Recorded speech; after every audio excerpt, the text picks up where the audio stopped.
Olá, queridos amigos do CPMM, uma excelente noite de segunda-feira para todos vocês que nos acompanham neste momento, os que vão nos assistir através do nosso canal no YouTube ou nas plataformas de áudio, Spotify e o Deezer. Sejam todos muito bem-vindos. Essa é a nossa 190ª live, né? Chegamos aí a 190 vezes que falamos aqui com vocês, então é um momento muito especial. São mais de 3 anos aí que nós estamos falando com vocês todas as segundas-feiras. Para nós é um motivo de muita felicidade, então a nossa oração hoje é expressando gratidão. Gratidão a Deus, gratidão a Maria de Nazaré, a toda a espiritualidade que nos inspira, que nos auxilia, que é tão benevolente, misericordiosa e ao mesmo tempo nos incentiva a seguir em frente. O nosso muito obrigada a todos eles. Pai nosso que estais nos céus, santificado seja o vosso santo nome, venha a nós o vosso reino, seja feita a vossa vontade, assim na terra como nos céus. O pão nosso de cada dia nos dai hoje, perdoai as nossas ofensas, assim como nós perdoamos a quem nos tem ofendido, e não nos deixeis cair em tentações, mas livrai-nos da prática de todo o mal, que assim seja, em nome de Jesus. Pessoal, ao longo das últimas semanas, nós temos aí trilhado com vocês assuntos diversos, vocês que nos acompanham, quem está atrasado aí, aproveita para colocar as lives em dia. Na última semana, na última segunda-feira, o Rafa falou conosco a respeito das relações seguras e trouxe, né, um relato muito importante a respeito da própria experiência dele. E anteriormente a Dessa havia falado sobre a questão da insegurança e como a inteligência emocional ela pode nos colocar num caminho mais agradável, em que o nosso trajeto vai ser percorrido com uma autoconsciência, né, com uma questão que a gente vai conseguir desenvolver aí com um sofrimento cada vez menor. E aí, assistindo, né, a essas lives, acompanhando eles falando, e é sempre muito bonito, né, no caso do Rafa, que ele trouxe a questão da dificuldade que ele tinha, né, da segurança que ele sentia com relação ao lado profissional, né, como isso se desequilibrava quando pendia aí para o lado das relações interpessoais. E geralmente quando a gente vai refletir a respeito de um depoimento tão sincero, ou de uma opinião que nos inspira, de algo que nos faz mudar, né, eu fiquei pensando o seguinte, por que a gente tem tanta dificuldade com a mudança? E hoje o que nós vamos falar é a respeito disso. A primeira coisa, quando eu fui estudar para poder falar com vocês nessa noite de segunda-feira, eu vi uma frase que chamou muito a minha atenção. E essa frase dizia o seguinte: a mudança foi feita para ser usada no gerúndio. A mudança não é do infinitivo. Ou seja, eu preciso estar sempre mudando. É algo que não acaba, é algo que é contínuo, que é constante. Eu vou mudando, executando, transformando. Então é uma ação que ela nunca vai acabar. E fui pensar qual era a nossa dificuldade com a mudança nos 3 pilares que nós utilizamos aqui no CPMM, que vocês já sabem, os que nos acompanham há mais tempo e os que começaram agora. Nós geralmente pensamos as temáticas nos pilares da ciência, da religião e da filosofia. O que a ciência diz a respeito da nossa dificuldade de mudança? Os neurologistas e os psicólogos, né, os estudiosos da mente, eles costumam dizer o seguinte: desde que nós nascemos e começamos a nos desenvolver, quando nós vamos desenvolvendo a fala, né, os nossos primeiros reflexos, os nossos primeiros passos, o exemplo que nós temos é o que nós vamos cultivando. É por isso que uma criança, nas suas primeiras palavras, quando ela está desenvolvendo o idioma, às vezes ela reproduz, né, a forma como ela entende a palavra, e a gente acha bonitinho, porque, desculpem, ela está trazendo ali o que ela está compreendendo. E aí o que acontece? Dentro do nosso cérebro há o córtex pré-frontal, que é onde fica localizada a nossa memória. Esses hábitos, essas coisas que nós vamos aprendendo através dos nossos pais, né, dessas pessoas com as quais nós temos os primeiros contatos, isso vai ficando registrado na nossa memória. E aí nós começamos a cultivar hábitos. Quando eu aprendo uma coisa, ela se torna um hábito.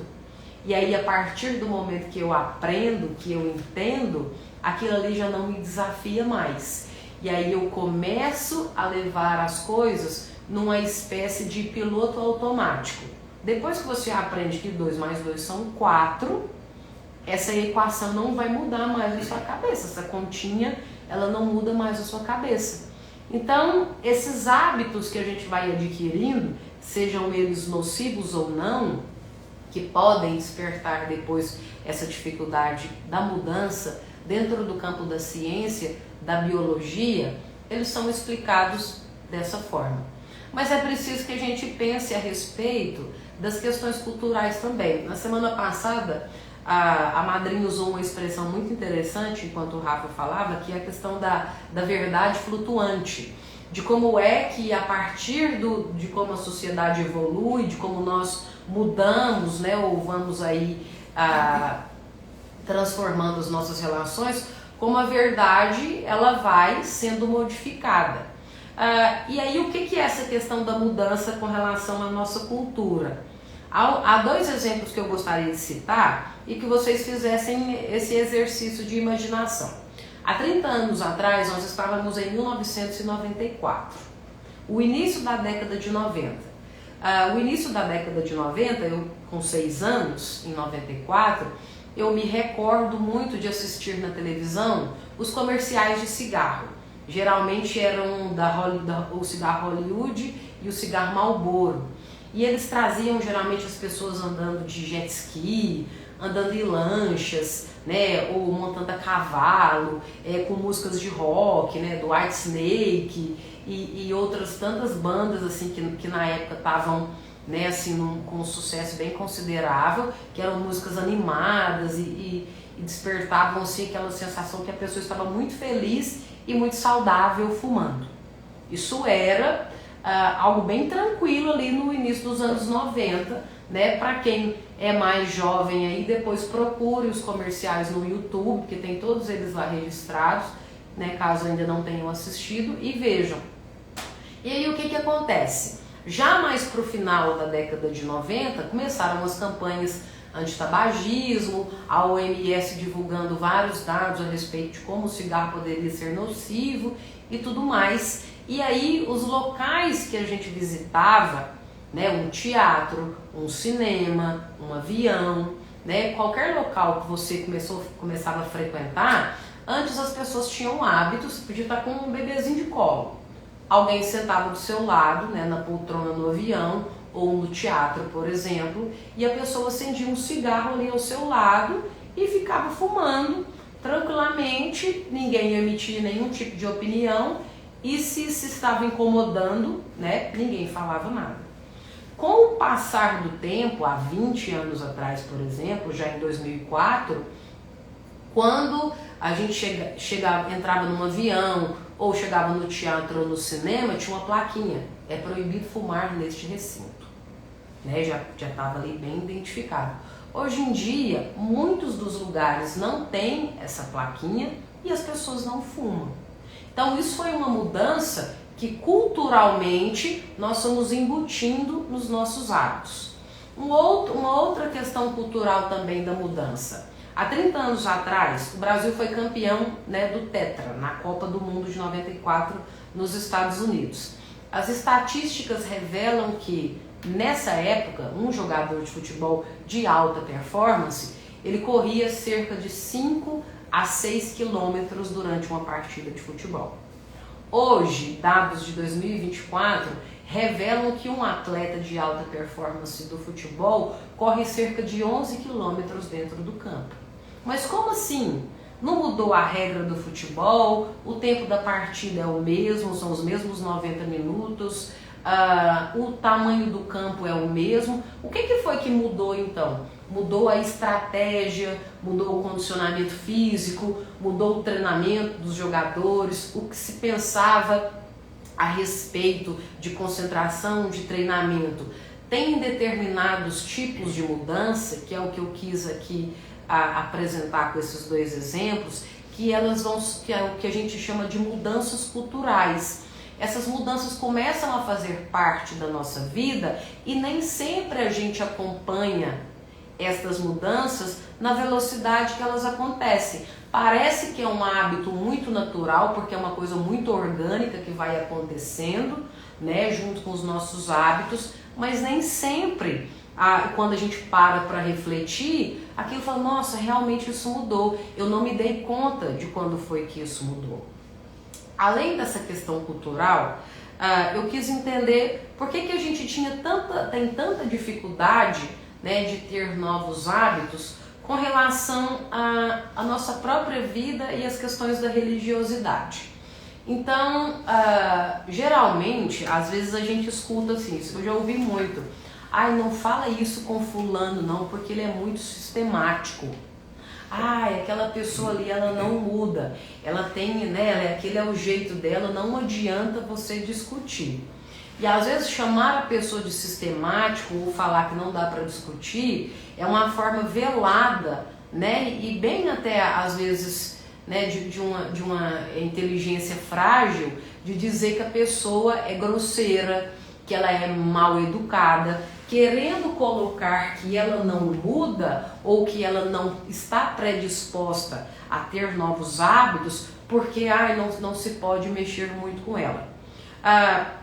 É preciso que se repense a respeito do velho eu, porque nós temos hábitos, como eu já falei, nós temos coisas que são extremamente danosas para a nossa vida e às vezes a gente não reflete, né?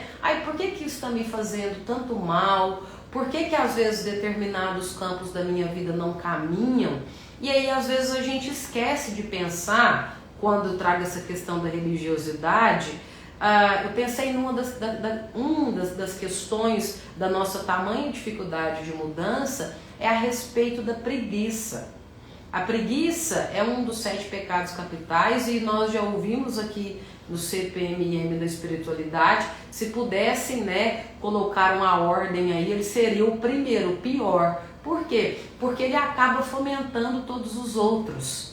A gente tem preguiça de pensar, a gente tem preguiça de ser disciplinado, a gente tem preguiça de fazer, a gente tem preguiça de permitir a transformação. Por quê? Porque mudar não é fácil. Mudar é um processo contínuo. Nossa, eu ouvi na palestra que para eu poder mudar, eu vou sofrer muito, minha vida vai ser um eterno sofrimento.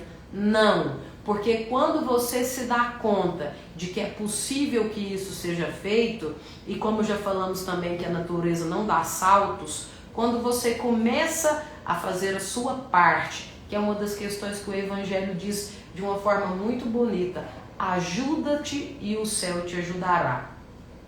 Deus é tão misericordioso, Jesus é tão bondoso, quando eles observam a nossa atitude, quando eles observam o nosso movimento no sentido de buscar a mudança, de buscar esse novo eu, de parar com a procrastinação, eu vou fazer isso amanhã, eu penso sobre isso depois. A gente vai empurrando a vida com a barriga como se a vida na matéria fosse eterna, como se nós não fôssemos encontrar depois do lado espiritual o resultado daquilo que nós estamos plantando agora. É preciso que se reflita sobre isso e muito mais. A mudança, ela exige não só a reflexão, ela exige o planejamento, ela exige a execução, ela exige a disciplina. Eu tenho um exemplo, o Rafa trouxe uma questão pessoal dele e eu queria falar sobre uma questão minha. Eu hoje, né, inclusive eu já falei isso aqui algumas vezes, eu sempre tive uma relação muito conflitante, assim, depois da adolescência, em que eu ganhei muito peso.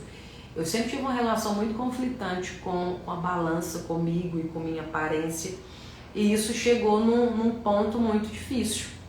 E hoje, né, hoje eu peso 80 quilos, e pra mim é muito, até louvável que eu consiga falar isso em público, né, porque eu já pesei 105 quilos, e foi uma fase muito difícil da minha vida, em que eu precisei rever hábitos, eu precisei mudar. E às vezes eu encontro com pessoas, com amigos, com conhecidos, com ex-colegas de trabalho. Isso inclusive aconteceu na semana passada. Encontrei com uma ex-colega de trabalho que eu não via há 10 anos. E ela lembra de mim quando eu estava com esse peso. E aí quando ela me viu, ela teve nossa, como você está diferente. Você emagreceu muito. E aí, às vezes, quando as pessoas falam isso comigo, e aí sempre vem a pergunta, o que foi que você fez? E aí, em alguns casos, acontece que eu vejo uma mudança de expressão quando eu falo o que eu fiz. Eu fiz reeducação alimentar.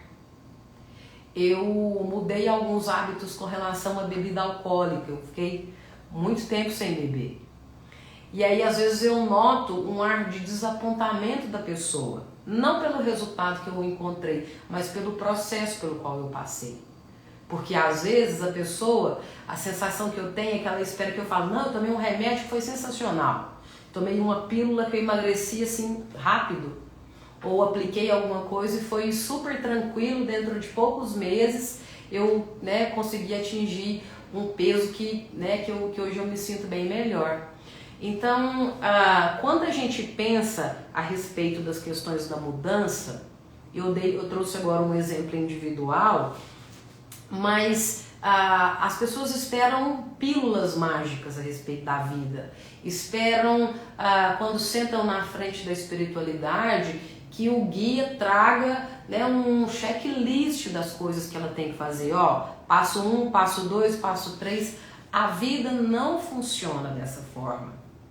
E é preciso que se pense isso dentro do campo da individualidade, quando se pensa a questão da nossa própria vida, e é preciso trazer isso para o coletivo também. Porque a nossa sociedade, nós contemporâneos, nós estamos passando por mudanças drásticas. Nós temos passado por mudanças no campo da religião, mas eu queria trazer, por exemplo, a questão das mudanças climáticas.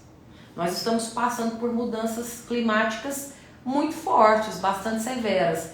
E aí, às vezes as pessoas estão no debate literalmente acalorado, se é que a gente pode dizer assim, e aí, porque a questão é do governo, porque as empresas não estão reduzindo a emissão de carbono.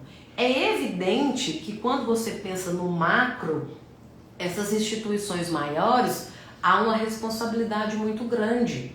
Mas o que acontece quando se pensa em questão de responsabilidade é uma delegação para o outro. De que adianta eu fazer isso se a prefeitura não faz? Por que eu vou fazer aquilo outro se o governo do estado não está fazendo nada? Mas eu vou mudar uma única questão, sendo que as empresas estão fazendo uma coisa totalmente diferente? A gente não consegue pensar o coletivo em nenhum momento, porque nós ficamos ensimesmados dentro da nossa própria mediocridade, dentro da nossa ignorância. A gente não consegue entender que uma mudança de hábito, e isso a filosofia traz de uma forma muito bonita, né? Um filósofo norte-americano chamado Thoreau diz o seguinte: quando a gente muda, o mundo é que muda, porque você consegue, através dos pequenos hábitos, fazer com que as coisas fiquem totalmente diferentes. Eu quero acrescentar, porque eu acho muito importante, a gente está falando muito da questão bem material e física, né? A questão da mudança interna são hábitos morais. E em nenhum momento a gente vê a sociedade realmente pleiteando esses hábitos morais. Então, tem uma coisa que tem me surpreendido muito, as pessoas falam assim, porque eu mudei. E quando você vai avaliar todo o processo, ela mudou. Aí você percebe o seguinte, ela não mudou, é que antes existia aparentemente um comportamento no qual ela vende aquele comportamento como sendo dela. E aí, com essa mudança, só que você não consegue sustentar isso durante muito tempo. Na verdade, não houve uma mudança, houve simplesmente uma revelação de um comportamento que eu carrego. Então, a gente precisa entender isso muito bem. Mudar está implicitado, de fato, de acordo com a palavra, mudança, né? Então, a gente eu tenho ouvido várias pessoas falando, porque é preciso mudar, é preciso mudar. A pergunta que você fez, por que a gente tem tanta dificuldade para mudar? A mudança ela é simples, a gente não tem a vontade de mudar. Porque quando a vontade ela bate no seu interno, aliada a conflitos, a grandes necessidades, você consegue. E sempre é para melhor. Então eu tenho observado algumas pessoas que elas estão realmente agora mostrando algo que ela escondeu durante um período muito longo da sua vida e ela encara isso como uma mudança. E eu acho isso muito perigoso, entendeu? E a mudança, eu considero, quando você vai avaliar, negativo para ela, para a pessoa dela. Então, as pessoas hoje estão pleiteando, igual você falou da questão climática, né? Mas quem pleiteia não fica sem andar de avião, não fica sem andar de carro, entendeu? Ela não vai se permitir fazer esse sacrifício. O que eu acho que a gente tem que bater numa tecla é o seguinte, por que eu tenho tanta dificuldade de introduzir essa base moral para me entender o que significa realmente uma mudança? Porque nós podemos pleitear, falar de tudo, mas sem essa base moral, você não consegue de fato mudar. Você pode se enganar aí, mas você sempre vai incorrer no mesmo sofrimento, no mesmo conflito, na mesma dor, mas mudança mesmo, a gente precisa falar muito sobre isso. Sim. Na semana passada, até Rafa, você falou a respeito da questão de criar um personagem, que é isso que a Madrinha está trazendo. O que eu observo é que assim, até nesse deslocamento dessa máscara que cai, é que a gente vê que determinadas coisas de fato, no comportamento das pessoas, aquilo não se sustenta. E aí quando vem à tona, e muitas coisas têm vindo, né? Nada vai ficar obscuro por muito tempo. E aí você se depara com o seu verdadeiro eu, né? Ou aí você tem uma opção, que acho que é uma coisa muito válida, que a espiritualidade sempre nos ensina. Ou você pode continuar negando, fingindo que nada está acontecendo, ainda que você esteja extremamente ferido, quebrado, destruído. Você pode fingir que nada está acontecendo, você pode continuar com o mesmo comportamento vicioso que te levou até ali, ou você pode ter um enfrentamento. Ai, nossa, mas o enfrentamento vai ser doloroso? Vai! Porque a natureza humana ela tem duas formas de defesa, medo e dor, que são do instinto. Mas a natureza humana também tem raciocínio. Então, é preciso que se pense, como o Madrinho trouxe, a questão da base moral. Por que eu estou com tanta dificuldade de mudar? Por que para mim é tão nocivo ainda? E é interessante pensar sobre isso, porque às vezes a gente está passando por situações muito ruins. É como se você tivesse vamos pensar a questão do corpo, da matéria, onde a gente sente muita dor. Você está com várias feridas no corpo, você está na mesma posição. E aí chega alguém para tratar essas feridas e diz o seguinte, olha, você vai ter que mudar, você vai ter que levantar para a gente poder lavar, para colocar um medicamento. E você fala, não, vai doer. Mas continuar ali sentado, parado, estagnado, também está doendo. Então é preciso que a gente reveja a nossa conduta. E aí é curioso isso, porque eu fico às vezes observando as pessoas pegando pautas sérias com relação à questão da coletividade né? Ah, vamos falar sobre o meio ambiente. Ah, vamos falar sobre o racismo. Vamos falar sobre a homofobia. Ou vamos falar sobre outra pauta que às vezes está muito em voga e que acaba rendendo likes, né, e comentários e compartilhamentos e tudo. E a pessoa não faz de fato essa revisão no próprio comportamento dela. Não faz a mudança genuína que precisaria acontecer. Fica uma coisa totalmente superficial, né? E por ser tão superficial, né, com o passar do tempo ela não tem força nenhuma. Por quê? Porque é um personagem, é aquele velho eu. E aí a gente tem que tomar muito cuidado para não ser, porque a gente vende tanto um personagem para o outro, né? A gente fica tanto, o Rafa usou a questão do trabalho dele. Eu me garantia tanto na minha profissão que isso virou uma espécie de uma armadura. Às vezes a gente se defende tanto do mundo, a gente vai criando tantos muros ao redor de nós mesmos, e aí a dificuldade não é o outro me acessar, é eu sair daí. E aí conseguir se olhar no espelho, se enfrentar, não vai ser fácil. Porque alguém que promete uma mudança fácil, tá mentindo. Mudar não é fácil, gente, mas é totalmente possível. Quando a gente pensa... Você ia falar? Você tá... Não, pode continuar. Quando a gente pensa no campo da filosofia, muitos filósofos falaram a respeito da mudança, né? Os pré-socráticos, como o Heráclito, que acho que é um dos mais evidentes que falam sobre a mudança, que ele fala sobre, né, o homem e o rio, geralmente, que o homem não pode banhar-se 2 vezes no rio, porque o homem não é o mesmo e o rio também, a água do rio também não é a mesma. O Parmênides também, que Parmênides de Eleia, que dizia: a vida toda é um devir, né, ou um porvir, ou seja, tudo está em constante mudança o tempo todo. Aristóteles, ali para falar. Eu quero só, eu estou cortando, porque estudar está muito não, Madalena, fica à vontade.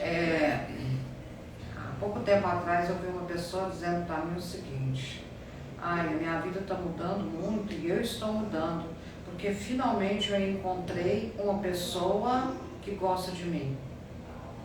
Eu achei isso tão triste, entendeu? Porque você percebe que a pessoa ela vai se anular de novo, porque tem alguém que gosta dela. Então, na cabeça dela que vem uma mudança. Mas ela não conseguiu enxergar ainda a pessoa que ela é. Então, provavelmente, quando nós pensamos dessa forma, nós vamos sempre incorrer no mesmo erro no final. Entendeu? Então, a gente precisa entender que a mudança, ela tem que partir eu preciso aprender a me amar. Mas a me amar de uma forma muito profunda, é a me amar, porque eu estou do lado de alguém que me ama. Até que, enfim, encontrei uma pessoa que gosta de mim. Isso não é me amar. Me amar está muito além disso. Então, nós precisamos entender o que significa esse me amar. Me amar, às vezes você sai fazendo coisas e tomando atitudes extremamente egoístas, extremamente individualistas, você acha que isso você está se amando. Isso não é amor. Ainda não consegui entender. Porque quando você se ama, aí não importa se tem alguém que gosta ou não de você. Se tiver, obrigado. Entendeu? Mas você segue a sua vida, você segue lutando, você segue fazendo, você segue ser feliz. Mas quando você escuta esse tipo de comentário, você percebe que aquele ser humano ainda não entendeu. E tem essa questão do amor, do se amar, e às vezes a gente também se permite, a gente quer uma mudança, mas a gente se permite ficar dentro de uma, justamente porque a gente não tem esse amor verdadeiro, quando a gente se permite ficar dentro de padrões, dentro de caixinhas, dentro de coisas que são, às vezes você não está feliz naquele padrão, você quer mudar, mas você precisa permanecer naquilo. Como às vezes a pessoa ela se anula para ela poder permanecer dentro de um relacionamento, de uma redoma. Ela se anula porque às vezes ela está vivendo um relacionamento, ela quer viver um relacionamento que não é o padrão que ela sempre viveu de uma sociedade. Então ela se anula também, porque o amor que ela sente por ela não permite, o amor, né, entre aspas, não permite que ela saia daquilo porque vai ser visto de alguma forma. Bom, é uma situação triste, né? Nossa! Eu acho tão triste isso porque você, quando você tem esse tipo de pensamento, entendeu? Que você anula sua vida. Aparentemente, não, você está feliz, porque você está fazendo o que você quer. Mas lá no fundo, você não está fazendo o que você quer. Não está, você está... Você está cedendo porque alguém gosta de mim. Exatamente. Até numa questão religiosa em si, uma questão trabalho. No trabalho, às vezes você se permite viver naquilo porque você quer, você dá uma questão religiosa, igual a minha aqui, anos de catolicismo, de repente me vi dentro de um centro de Umbanda e nessa alegria do centro de Umbanda, só que dentro de um padrão católico, não posso falar, porque como que eu vou ser visto? E que amor que eu estava tendo por mim numa situação dessa. Entendeu? Eu achei maravilhoso o exemplo que a senhora deu. Outro dia, até eu estava pensando a respeito disso, dentro da minha própria vida. Como eu tive esses problemas muito graves de autoestima na adolescência, eu fui pensar que dos últimos 11 anos eu tinha muito medo de ficar sozinha. E nos últimos 11 anos eu fiquei 6 meses solteira, sem estar namorando com alguém. E aí, porque eu não podia me sentir sozinha, imagina, como que eu ia ficar sozinha, eu tinha tanto medo. E aí eu fui entender agora, assim, pouquíssimo tempo, quando a ficha realmente caiu, que a falta que eu tanto sentia era de mim, não era de outra pessoa. Né? A companhia que eu tanto buscava, o amor que estava me faltando era meu próprio amor, que é isso. E é uma questão muito verdadeira, porque quando você se dá conta, de fato foi uma das primeiras coisas que a senhora falou, quando você se dá conta da mudança que você realmente precisa fazer, e isso se alia à base moral, você vê que é totalmente possível de ser feito. Na questão religiosa, por exemplo, foi muito importante Rafa ter citado, quando a gente fala quando você se ama e você entende uma questão, não importa qual religião você esteja, você mergulha nela não no sentido de renunciar à sua vida, mas mergulha nela no sentido de fé. Fé em você, que você é capaz de aprender tudo aquilo e ser bem efetivo dentro da sua capacidade de aprendizado, porque são experiências pessoais que você está vivendo ali.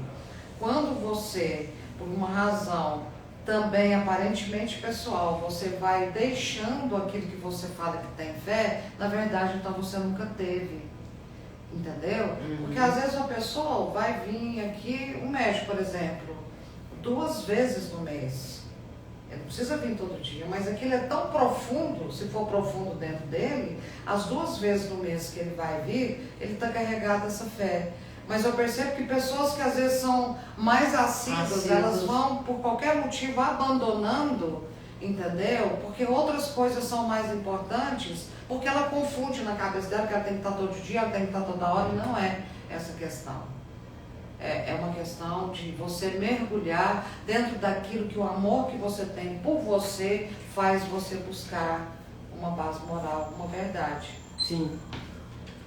Rafa, você estava falando a respeito da questão da religiosidade, que era um dos pontos que eu queria citar, que eu já vi uma coisa muito interessante, aquele Carlo Acutis, que é o chamado de padroeiro da internet, que é um rapaz que desencarnou há pouco tempo, e agora o Papa Francisco, juntamente com as lideranças do Vaticano, resolveu que ele vai virar santo, né? Ele é chamado de o padroeiro da internet. E várias pessoas criticando assim, mas como assim um santo que usava a internet? Como assim um santo que está... Porque o corpo dele está preservado dentro de uma urna de vidro, né? Já são considerados 2 milagres, acho que 2 milagres que foram ditos que realizados por ele. E as pessoas, como assim um santo com tênis da Nike, que está com tênis da Nike dentro da urna onde ele está?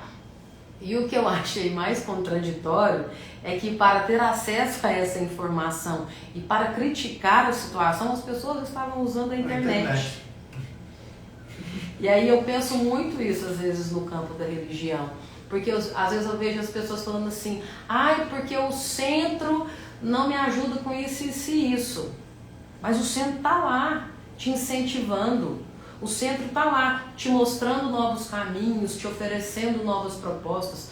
Ah, mas religião é hipócrita, o catolicismo, ou a Umbanda, ou os evangélicos. E aí a própria pessoa é hipócrita no sentido dessa inércia. Porque é muito fácil a crítica pela crítica. Ah, eu tenho 1 milhão de ideias de coisas que podem ser feitas. Mas a efetividade da coisa, ela não se banca. Ela não se comprova. E aí quando sempre para se encaixar no padrão. Sim, e é sempre para encaixar no padrão. Você Porque o padrão você não aceita. Exatamente. Como assim como que eu vou falar bem de um santo, um padroeiro da internet, de alguém que fazia oração, que usava uma live, que usava uma câmera. Como que eu vou fazer isso? E provavelmente essas mesmas pessoas ficam buscando os palestrantes, ou as pessoas que falam na internet, ou pessoas que falam sobre espiritualidade que viu, que não viu, sobre experiência que tiveram com Maria ou com alguma coisa, que falam na internet. Sim. A gente faz oração em cima e cura pessoas através da internet. E é curioso, assim, porque eu sempre procuro estabelecer essas relações do presente com o que a gente via no passado, e aí tem alguns desses relatos bíblicos que diziam que Jesus, né, chegando de um lado, né, quando no Domingo de Ramos, ele sendo recebido de um lado, né, e depois do outro lado da cidade ele estava sendo crucificado, né, quando faz esse contraponto, que a multidão que o recebeu no Domingo de Ramos, depois estava lá apedrejando ele ou gritando para que Barrabás fosse solto e para que ele fosse preso. Então, as pessoas ficam muito nessa questão, é como se elas ficassem o tempo todo em cima do muro. E esse muro é muito perigoso e é muito triste, porque ao mesmo tempo que eu tenho muita vontade de mudar, né, que eu tenho muita vontade de buscar o novo, eu não solto essa âncora. E aí eu pereço nessa âncora que está aqui, porque, mas imagina que alguém vai me ver recebendo Jesus. Imagina que eles vão crucificar o tão famoso, tão todo-poderoso Império Romano, agora está lá julgando ele, e eu não vou estar lá também para incentivar que ele seja crucificado. Então é bem provável que nós estávamos, né, e estamos nos mesmos lugares. Outra coisa que eu acho muito interessante, eu estou vendo isso um hábito, está se tornando um hábito. Eu te conheço e hoje você é muito minha amiga, então eu troco informações, eu converso muito com você e pá. De repente, eu encontro alguma coisa na minha vida que me motiva mais em termos, não do amor que eu tenho por mim, mas do meu processo do cotidiano. Você não faz parte mais da minha vida. Sim. Eu te ignoro totalmente. O que faz parte da minha vida são essas pessoas agora que eu comungo aquilo que eu acho que é bom pra mim. Entendeu? Então, isso também é triste, por quê? Porque eu vou terminar sozinho. Porque eu não consigo criar raízes. Raiz não é permanência com aquelas pessoas, mas raízes de sentimento. E essas raízes de sentimento, ela está atrelhada à questão da gratidão. Né? Então, eu tenho visto isso acontecer muito. As pessoas vão e vêm, eu até vou falar isso na próxima palestra, é diferente. Você mantém o amor, o sentimento, não tem o convívio, mas sempre que acontece alguma coisa, você está em contato com aquela pessoa, você está comunicando para ela, mas as pessoas hoje estão agindo com tamanha diferença, porque o egoísmo está batendo tão forte, e elas estão alegando o seguinte: agora eu preciso viver isso que eu nunca vivi. Isso é muito mesmo. E aí eu afasto tudo aquilo que me trouxe até aqui, eu afasto como se não importasse mais. Agora eu preciso viver isso aqui. Substitui uma máscara pela outra, né? Tava num personagem, agora mudou para o outro. É tipo um RPG. Você afasta pessoas importantes da sua vida por motivos às vezes não tão grandes, assim, não egoístas. Por motivos egoístas, ou porque nesse momento eu não preciso de você, ou nesse momento eu não quero ficar perto de você, ou nesse porque momento... você me contrariou, porque talvez você me falou uma coisa que eu não Pronto, gostei. ou porque você me decepcionou de alguma forma que não é tão profunda assim, e é porque tem decepções que são diferentes, Sim. mas nesse caso a gente está falando de pessoas que a gente ama, entendeu? Não pessoas que a gente quer ver distante. E é engraçado falar que ama e ser uma coisa tão volúvel, né, Madrinha? Uhum. Então, como é que eu amo e perde assim tão rápido? Tão rápido, né? Parece que é uma coisa tão corriqueira. Agora tem um respeito. outro lado da mudança, porque quem sofre isso tem que procurar, tem que entender. Entendeu? Que isso de fato vai continuar acontecendo. O que você tem que ter a habilidade de trabalhar com a dor que fica. Entendeu? Aí quando você tem a habilidade de trabalhar com a dor que fica, isso vai passando, aquela pessoa vai continuar dentro de você sendo importante, só que você acostuma a não conviver mais, mas ela nunca vai deixar de ser importante na sua vida. Você sempre vai ser grata a ela, você sempre vai lembrar dela. Entendeu? Porque realmente é natural, né? né? É um movimento cultural da vida, da mudança mesmo, né? Da questão até cultural mesmo. Né? Gente, agradecendo a todos vocês pela companhia, vocês todos que nos assistem, compartilhem a live, enviem o vídeo, né, para quem vocês acreditam que precisa receber essa mensagem. Muito obrigada, que Deus abençoe a vida de todos vocês, fiquem todos em paz.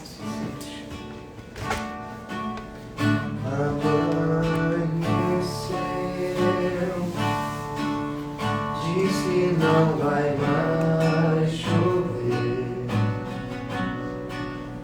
Já aprendi a perder.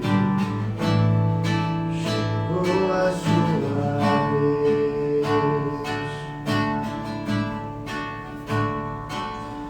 Estou aqui, onde sempre quis estar. Devo tudo isso a ti, mas preciso voar.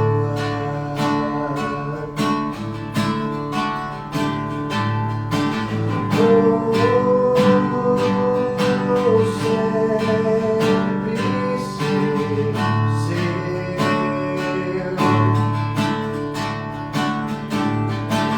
ser sorriso meu. Lhe peço que